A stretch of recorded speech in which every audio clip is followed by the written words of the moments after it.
বাংলা চলচ্চিত্রের সোনালী যুগের কালজয়ী অভিনেতা তিনি দর্শকপ্রিয়তার শিখরে পৌঁছে গিয়েছিলেন বলে তাকে দেওয়া হয় নায়ক রাজ উপাধি। চলচ্চিত্রই ছিল তার প্রাণ। তাকে বলা হয় বাংলা চলচ্চিত্রের মুকুটহীন সম্রাট। তিনি নায়ক রাজ রাজ্জাক। দেশীয় চলচ্চিত্রের জনপ্রিয় অভিনেতা চলে যাওয়ার ৯ বছর পূর্ণ হলো আজ।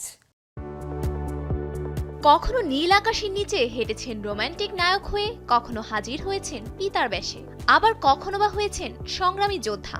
৬০-এর দশকে বাংলা চলচ্চিত্রে যিনি প্রধান নায়কের সুনাম অর্জন করেছেন তিনি হচ্ছেন নায়ক রাজ রাজ্জাক।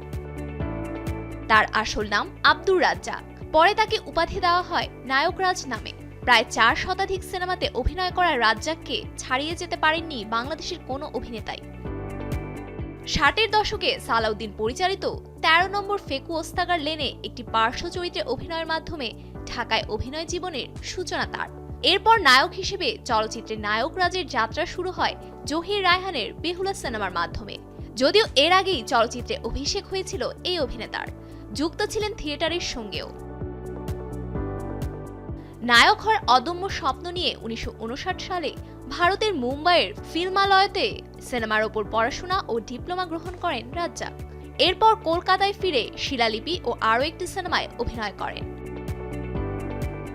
১৯৬৪ সালে কলকাতায় সাম্প্রদায়িক দাঙ্গার কারণে রাজ্জাক তার পরিবার পরিজন নিয়ে ঢাকায় চলে আসেন। ঢাকায় এসে কাজ করেন একজন সহকারী পরিচালক হিসেবে। উজালা সিনেমায় পরিচালক কামাল আহমেদের সহকারী হিসেবে কাজ করেন তিনি। এরপর পরিচালক সালাউদ্দিনের সিনেমায় অভিনয়ের কিছুদিন পরেই নির্মাতা জহির রায়হান তার বেহুলাতে রাজ্জাককে লক্ষিন্দরের ভূমিকায় অভিনয় করার সুযোগ করে দেন।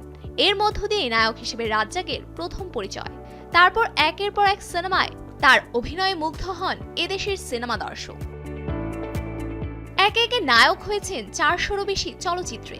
মোট ৩০০টিরও বেশি বাংলা ও উর্দু ভাষার চলচ্চিত্রে অভিনয় করেছেন রাজ্জাক। পরিচালনা করেছেন ১৬টি চলচ্চিত্র।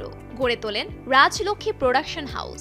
দেশের শিল্প সংস্কৃতিতে বিশেষ ভূমিকা রাখার স্বীকৃতি হিসেবে ২০১৫ সালে পান স্বাধীনতা পদক।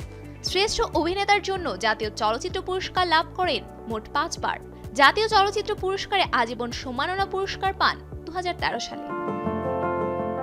২০১৭ সালের ২১ আগস্ট সবাইকে শোকের সাগরে ভাসিয়ে ৭৫ বছর বয়সে পৃথিবীর মায়া ছেড়ে চলে যান ঢাকাই চলচ্চিত্রের অবিসংবাদিত রাজা। জীবনভর রূপালী পর্দায় নানা চরিত্রে ভেসে অনন্ত প্রেম সিনেমার এই নায়ক অনন্তের পথে চলে গেলেও কোটি কোটি ভক্তের হৃদয়ে তার দীপ নেবেনি। আর তাই চলচ্চিত্রের অগ্রজ ও অনুজের কাছে রাজ্জাক নামটি গর্ব আর অনুপ্রেরণার। পর্দার ক্যানভাসে যিনি এঁকেছিলেন এক মহাকাব্য, তার বিদায়ের ৯টি বছর পেরিয়েও তিনি আজও সমাদৃত, সমবেথী। স্মৃতির মণিকোঠায় তিনি থাকবেন চিরদিন। Safura Afrin, showbiz tonight.